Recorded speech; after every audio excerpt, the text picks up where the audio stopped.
thank you all for joining today. We're really excited to just introduce the program. We're excited to have you here. We're excited to start getting the word out with a little more oomph about what this program can maybe do for you or your community or someone you know within a community, or just any sort of business partners that we can start supporting a project with. So what we'll be talking about today is EECBG, what is technical assistance, how to apply, what you can expect. What you can expect is, to learn a little bit about what Clean Energy Districts of Iowa is, if that's a new term for you. We'll talk a little bit about the EECBG grant to give you some context. We will kind of start to spur up some ideas for potential projects. If you come today with a project or maybe with ideas of projects or you're not really sure, we'd like to kind of help point you in those directions should you need it. And we'll obviously hone in on eligibility and participation in that program, what that can look like for you. And we'll talk a little bit about a real life experience of what one of our applicants looks like right now, how that's evolving, and maybe see how that could relate to you. All right, so who am I? Who the heck am I? I am Abby Steffens. I am the program manager for EECBG. I have joined CEDI's team just recently, and my sole purpose is to manage this EECBG program and technical assistance. My team is included with Tamara, who is our EECBG Department of Energy Fellow, and you will hear from her a little later to understand kind of her technical assistance niche that we get to work with throughout this program. And I will pause a little bit here too. If you have any questions, not necessarily need to hold them to the end, but maybe just drop them in the chat. So if you need to remember them there, as well as we'll have some time for questions at the end. So if they just kind of live in the chat until then, we will definitely get back to them. All right, so who are the Clean Energy Districts of Iowa? So as a whole, the Clean Energy Districts of Iowa is a nonprofit. We are the consortium made up of 14 energy districts across Iowa and then Vernon County in Wisconsin. And overall, the mission is to strengthen, spread the clean energy model by providing critical services to our member districts and creating policy mechanisms authorizing funding to clean energy districts, state and federal levels. A vision is locally led, locally owned, clean energy future in every county in the country. Overall, CEDI is an institution just created to strengthen communities. We're trying to lead, implement, and just accelerate locally owned clean energy transition.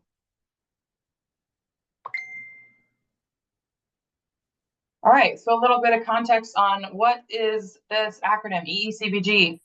There's no fun nickname for it, it's just letters. So it is the Energy Efficiency and Conservation Block Grant.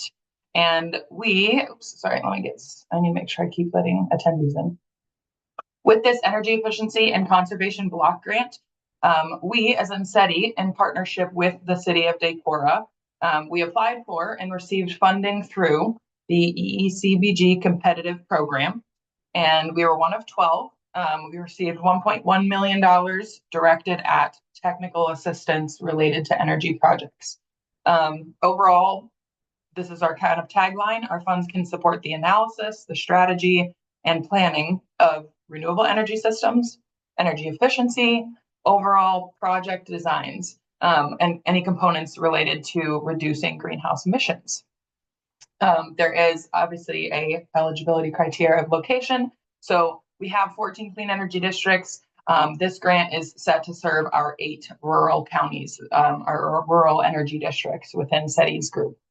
Overall timeline, our program is set to exist 2025 through calendar year 2026. Obviously, that is going to be as funding allows. We'd love it to fill up and use our funding however it sees fit, but that's kind of the general timeline that you can expect our funds to be available, and overall first come, first serve with our program funding. A little bit more context to kind of hone in on where these funds came from. So the Energy Efficiency and Conservation Block Grant Program is a program with the Department of Energy.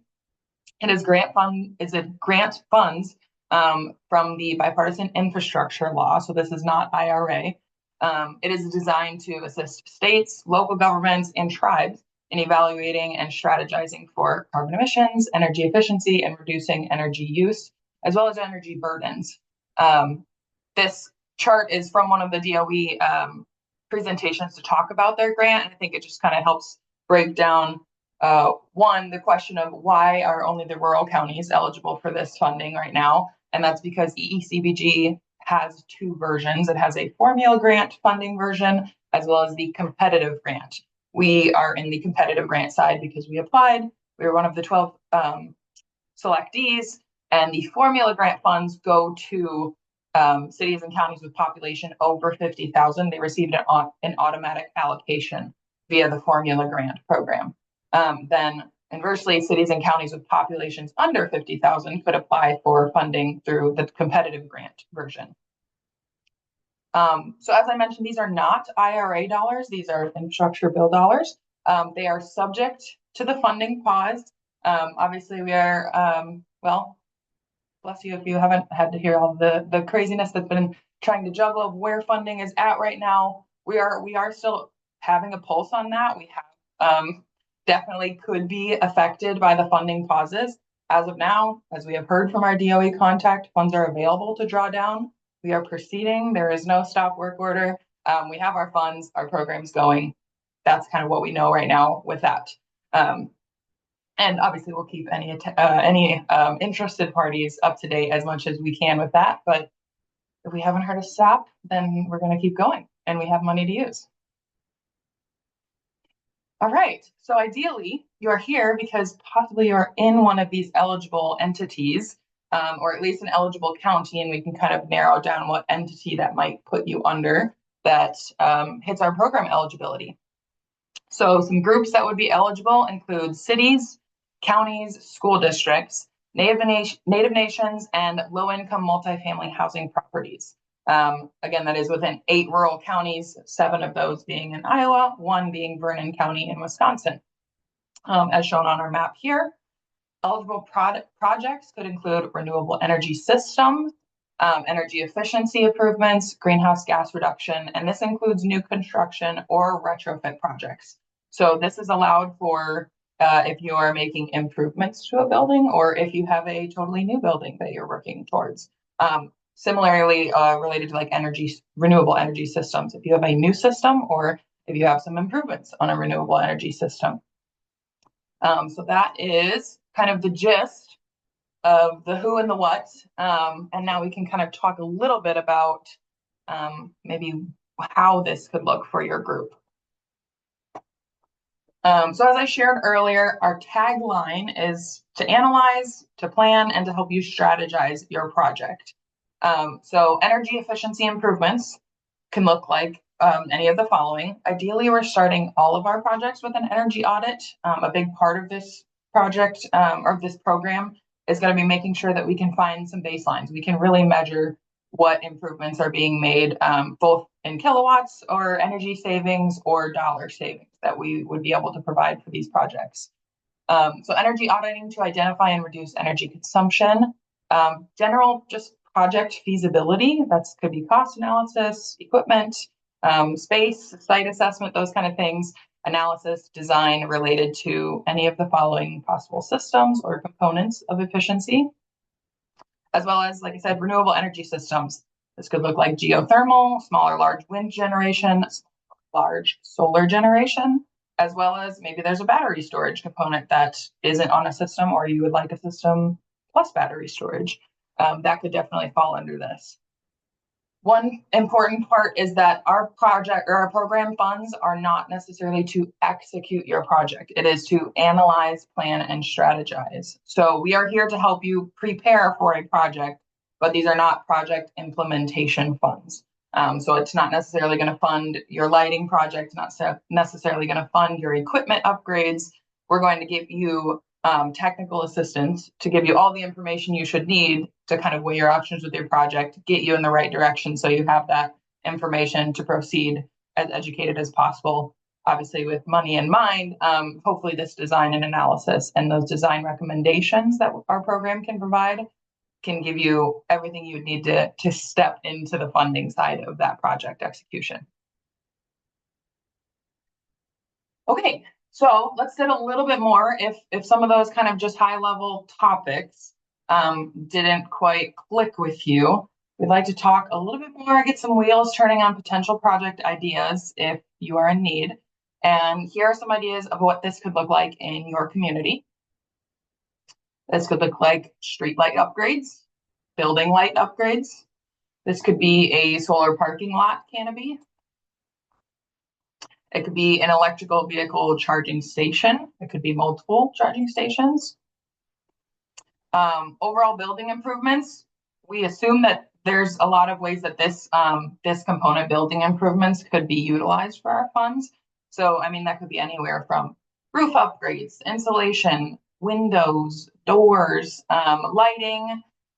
This graphic is a little small and I probably should have zoomed it in for my sake as well. But it is helpful to just talk about just system upgrades in general are going to be really helpful, I think, for a lot of the rural counties. Aging infrastructure is obviously a hot topic that we're all trying to work through. And we're hoping that these funds can definitely do that. Again, starting with an energy audit to give you a baseline, help you understand where there might be air sealing needs and just an overall energy loss, and help highlight those energy burden areas so that you have a really good direction of maybe we thought we needed all these windows replaced, but we realized the insulation is a big part of this too. So we're hoping to help hit those questions and get those answered and support many building improvements that could be done here. As well as I added just kind of tagline, maybe it's a goal to have a new building achieve a LEED status. That's definitely something that we can help direct you to. And overall equipment upgrades. That could look like just a more efficient version of your heating, cooling, water heating, those kind of equipments. It could look like maybe a heat pump upgrade. It could look like smart thermostats. It could look like timed motion lighting, those kind of settings in your buildings. It could look like a geothermal system that maybe you haven't considered before, but we can help those considerations get a little more oomph underneath you and give you all the information needed to really weigh your options there.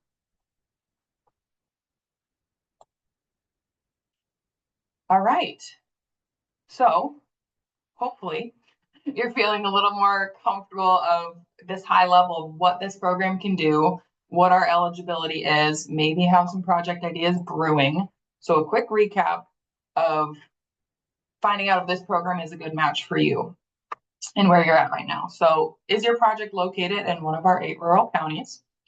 Are you applying for assistance related to one of the eligible activities? And obviously this is kind of an umbrella of activities. So we definitely welcome conversation. If you have a project that you're not quite sure if it fits directly under a certain category, we want to talk with you about that. We want to make sure that we're not missing out on anything that could be just a little bit of outside of the bounds that we have at least presented in words. Next is your project site city, county, school district, native nation, or a multifamily property primarily serving a low to moderate income group? Are you able to share available project site utility data? So that's kind of a sneaky one in the sense that it seems, we've heard that it seems odd that it's a requirement, but that is part of like the measuring, the benchmarking. We want to make sure that we are all understanding this starting point so that if your project maybe doesn't happen 2025, 2026, maybe it's something you're proposing for the next 2 to 5 years, that you have this benchmark opportunity. There was data collected. Our team was able to help you gather that so you know exactly where you started from. And then the last component, our technical assistance services are free. We do have a little bit of a buy-in to make sure we have some committed applicants. That application fee looks like $200 for city, county, school districts, native nations, and multifamily units over 10, or over 10 units, I should say. And then $100 for multifamily properties with under 10 units. Obviously, if this is a barrier, come talk to us. We're not looking to create barriers here. We're just looking to make sure that our funds are going to be allocated responsibly and that there is buy-in and commitment from our participants. So if there's any questions around that, or if you just have any project questions, you're not quite sure, reach out to me. I would love to talk to you. I'd love to have the conversation. It's super helpful to hear ideas of what fits a community's needs at that time too, because that can look like a lot of different things. So I encourage you to reach out to me, and we'd love to talk more. And segueing next to the last component of making sure you understand our key program takeaways here and what your participation can look like, I'd like to introduce to our in-house technical assistants for this program. Dr. Tamara Marcus is a Department of Energy Fellow, and she brings expertise in sustainable community development projects, equity and energy, loves research, and is great with data collection, and she will be helping with that measuring component. And for now, I will turn it over to Tam to share a little bit more. Thanks, Abby. Hey everyone, I'm Tamara, or Tam is great. And yeah, as Abby mentioned, I'm just here to reiterate some of the key takeaways that you can expect from participating in the EECBG program. And so as Abby mentioned, one of those big kind of first steps is to help each potential project collect those at least last month utility bills, which is going to help us ultimately complete a comprehensive energy audit, which allows you as a customer to understand kind of where your buildings are performing at this point in time. So then as you go through this process, start to make those energy efficiency upgrades, complete those renewable energy projects, you can actually track and measure the cost savings that you're seeing as a result of those projects. And so again, just to reiterate, as part of this program, we're really focusing on providing really good TA support. And so that includes, things such as completing site assessments, design and equipment recommendations, and even helping to identify available local funding to help you fund the remainder of your project. So as Abby mentioned, we're again really focused on the TA support. Our grant funds don't cover, those equipment costs. And so our team will be able to help you identify available funding sources that make sense for the projects that you're trying to implement. And as part of that process, what this potentially could look like is even getting each customer set up with a portfolio manager account. And briefly, what portfolio manager is, you can see on the next slide. Abby, if you can, thank you. So it's just a free tool from the EPA. And so this just again allows you to track and benchmark again where your energy usage is currently, and then again start to see those improvements beyond the participation participation in this program, right? So you can see those cost savings, those energy savings, 3, 4, 5 years beyond participating in this program and hopefully completing your projects. And to give you an idea of what that looks like, you can see on this next slide, just this screenshot from an existing customer, Decorah. The city of Decorah is currently working on upgrades to their city hall.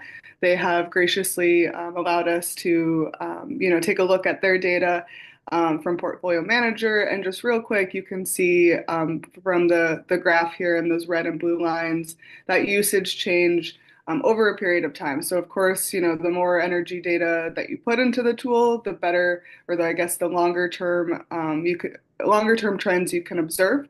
And that's going to be helpful again in identifying, buildings where you maybe want to focus on making those energy efficiency upgrades. For example, if you see, a change in your energy usage for a particular building, that might be a good, first kind of indicator that we're going to want to pay attention to that in our, capital improvement plan for the next 3 to 5 years.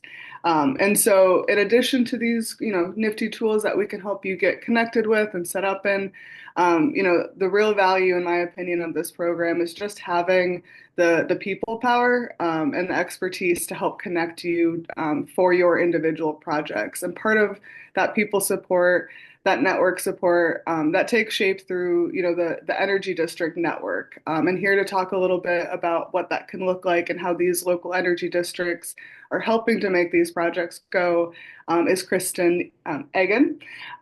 She's the executive director with Winneshiek Energy District. And so I'll hand it over to Kristen. Thanks, Kristen.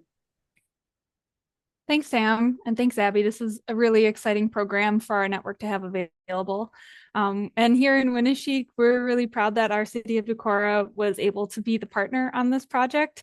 And I wanted to just say a couple words about the role of energy districts. What role could an energy district have in this, or any local resident to any one of these counties that were specified? And really, that's to be the connector. We are in these communities all the time, day in and day out. And so just the availability to connect with your local energy district, either a board member or staff member, to ask more about this program and to help get connected to the EECBG opportunity, and also to help make connections from applicant to applicant of this program. For example, as Tam just mentioned, our city is already investigating or using these planning resources for an upcoming capital improvement project. And at the same time, on the same block in our city, the high school was able to use this project to evaluate their geothermal system. Now, they're both working on the same geology, the same bedrock, and so evaluating geothermal in one area could be really relevant to a project that's happening down the street.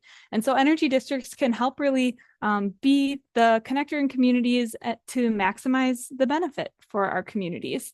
Another thing that I'd mention is that the opportunity of portfolio manager to start tracking energy use in some of our larger institutions is just a great way to be able to really measure energy use for some of those institutions. That is a huge benefit as well. So with that, I'll turn it back over to Abby, but feel free to reach out if you have any questions.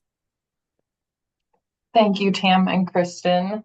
And yeah, that's been a great example, as obviously our partner in the grant is the city of Decorah. So it kind of worked really well to have our first project be with the city of Decorah City Hall. But Kristen has been super helpful. The Winneshiek Energy District has been helpful in helping us connect, make those connections to the high school next door, as well as just some potential projects that are happening within that community to see where, when we do have a technical assistance provider, can we get them to hit a few sites in one day, or have them focus on an area and really just, empower that community and find any angles of a project that we can support. So thank you, Kristen. Okay, so at this point, we are wrapping up today already, and we want to make sure that you have a clear path to your next steps. So after this call, ideally, you're starting with an initial application. There is a Google form on our website, which is this link down here, and we'll try to make sure I drop these in the chat too. But there's just straightforward Google form. We want to get to know who you are, who your organization is, kind of get those basic eligibility questions, as well as if you have specific projects that's in the works that you're ready to get technical assistance on. We want to know kind of where you're at with that right now.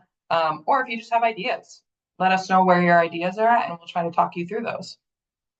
And so that's the initial application. Ideally, that could take, depending on how wordy you like to describe your project, that could take less than 10 minutes to kind of get that first step in, so we can know to reach out to you. Reaching out will look like confirming project eligibility and then confirming that project scope, talking through those details a little more. Our team will connect you with technical assistance providers. So that is typically going to be obviously a hired technical assistance that we kind of seek out. We make sure we find the right fit for you. And that is someone that, again, our funds are serving. Our funds are paying these technical assistance providers on behalf of your project. So we will connect you with them, and they will start working with you in your project. And step 4 is executing that technical assistance. That hopefully will start with an energy audit. Overall, that could include feasibility and analysis, cost analysis, working with TAM directly to get that utility data and general site assessment information to have that baseline, and then working towards design proposals. Working towards your step 5 theoretically is just your design recommendation. So you have a final project proposal by the time we are through working with your project ideas and your preliminary project things. Identifying potential funding, as Tam said, is a goal of our program. Although we obviously cannot provide project execution funds, we want to be able to point you in the right direction, so that there is a little, not only are we breathing life into the design and the analysis, but we are breathing a little more life. If this is going to be possible, we're going to try to help point you in the direction of the funding landscape as we can find it. And then, yeah, kind of last step is connecting with local energy districts. So it is not a requirement of our program that you execute the project that we design. Ideally, that is our goal. And that is kind of where the component of making sure that the rural energy districts that we are serving, we get you connected to our energy district representatives so they can help promote, help educate any community members needed about a project, help kind of continue the life of that project for you, as well as we want to make sure that there is that clean energy districts connection so that we can check in on our projects and see if they come to life. As it might not be this year, next year, it could be a little bit further down the road. But we'd love to keep you connected with our local energy district. Okay, I know I'm a fast talker, but I did have 30 minutes to work with, and I will pause there.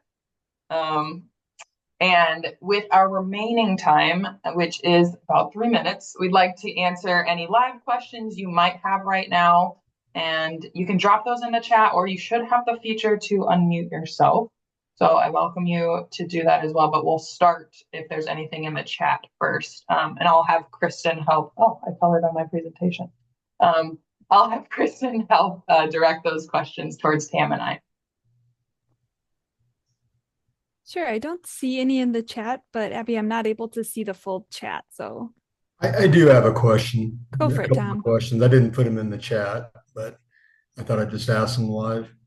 So a question I've got is how does your services mesh with like the services provided by some of the local utilities? A lot of utilities use like the Wilden Group to do for their commercial energy incentive programs.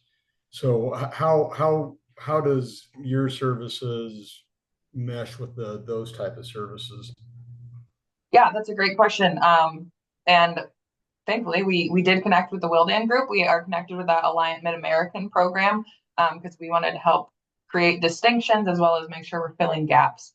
So we are pretty complementary. I would say their program is specific to kind of getting a specific equipment upgrade done, giving design assistance for some tangible things that they can incentivize the installation of.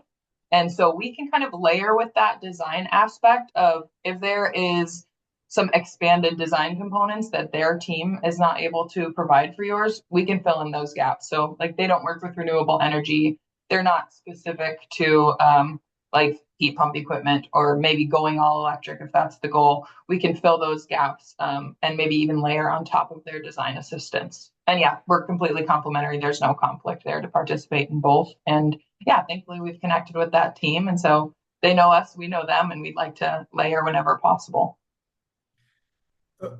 I guess as a follow-up to that, I mean, I guess well, maybe not, this is a completely different question. How do you talk about like assistance with site assessment and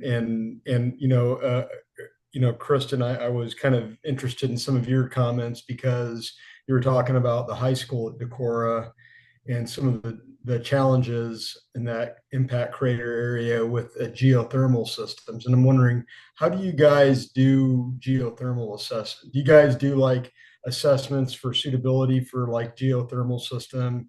Take a look at like more exotic options like pump and re-inject, those type of things? Yeah. So short answer is yes. Long answer would be for that high school project, as an example, we did have an organization come in and they did kind of a full status update to see, because that system was kind of, everyone was just kind of like, it's offline. We're not really sure what happened. So this design team and consulting firm was able to go in, do some well assessments, make sure that they actually visually saw the system. So we do have, visual site assessments. And then there is a second component of seeing what potential it looks like to improve that system. They're offering design related to cost analysis, general water analysis. Like they're working with the city county records to make sure the water table is possible for these things. So they dig in a little bit. It's not just, well, geothermal could work. Like they're ready to get on site and make sure that you know exactly how it could work, to what scope it can work, as well as what that cost is going to look like and what might be needed to happen before digging for anything like that. Well, I mean, full disclosure, we've been I'm a consulting engineer, and we're Yeah. actually working on the new elementary school, Oh, which wonderful. is near the high school, and we've been kind of brought in to help kind of talk through some of the challenges Yeah, at the high school. So I think I'd like to double back with you offline 100%. to kind of connect dots here, because it sounds like we're operating on parallel paths right now. Yep. And then obviously there's challenges with that area, and we'd like to at least get engaged with you to kind of assess, kind of get access to that information as far as what you found so far, because Yeah. the site is challenging, Yeah, that area. Um, absolutely. how about like does your services include any kind of energy modeling? I know the Wildan group provides some of that, but do you guys do any kind of modeling? For the technical assistance, to be fair, it is kind of like hiring out consultants. So it would be very easy to make sure we have a consultant that offers an energy model if it's a new building project.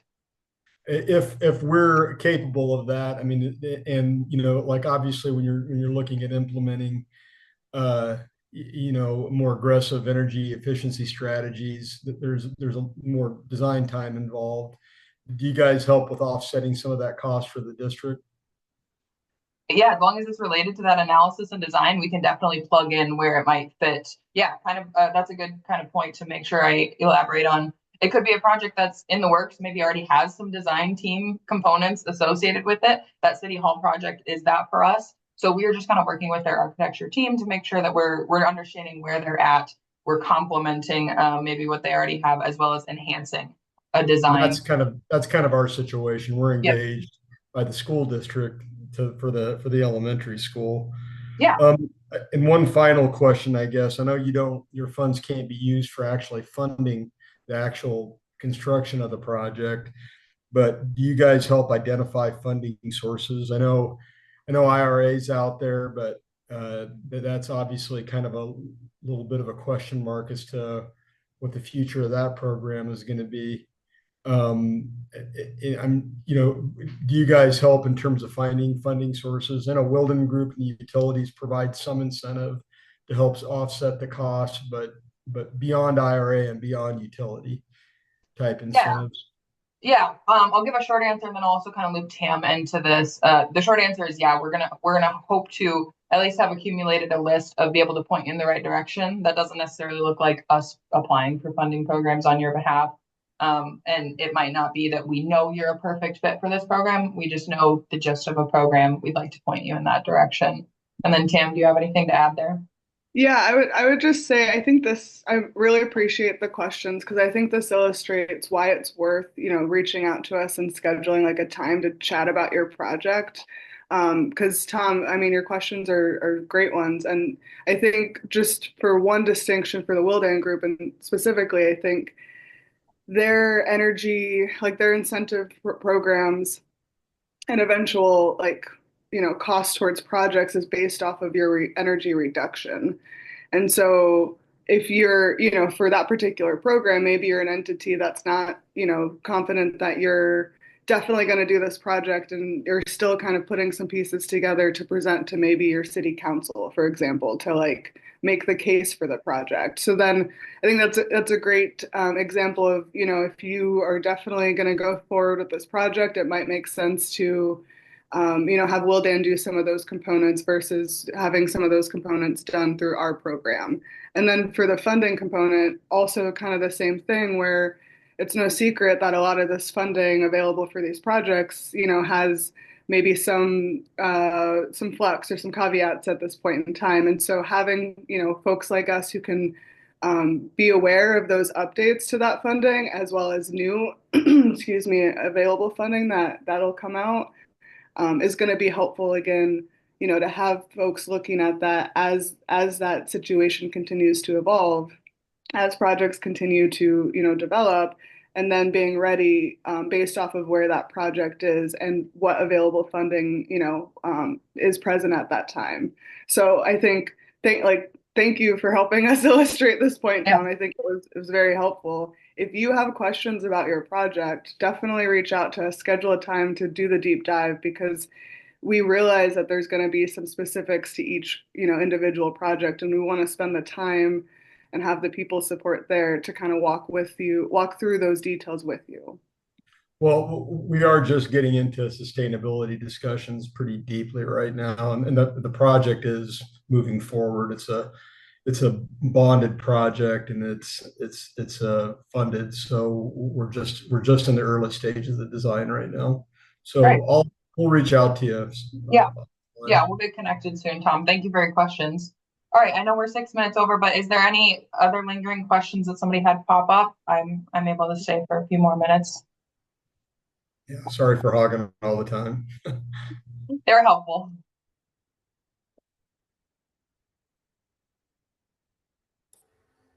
Thanks for this information. It's very helpful.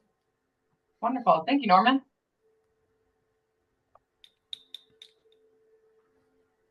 All right. Well, I think I did a long enough pregnant pause to allow questions to fill the gap. Thank you all for your time today. And this will be recorded. I will send out the slides to you as attendees. And I would love to get connected if there's a project that's in the works, kind of like Tom was talking about, where we're trying to figure out where it fits. Or if you have an idea of a project, like Tam said, that you're trying to get a little more fuel underneath before you present that idea to council, board, whatever that might look like. We'd love to help support that and get some projects, breathe some life into projects, I guess, really. All right, well, thank you all. That's all I've got for today. Feel free to explore our website, reach out to my email directly, and you'll hear from us shortly when you do. Thanks, everybody.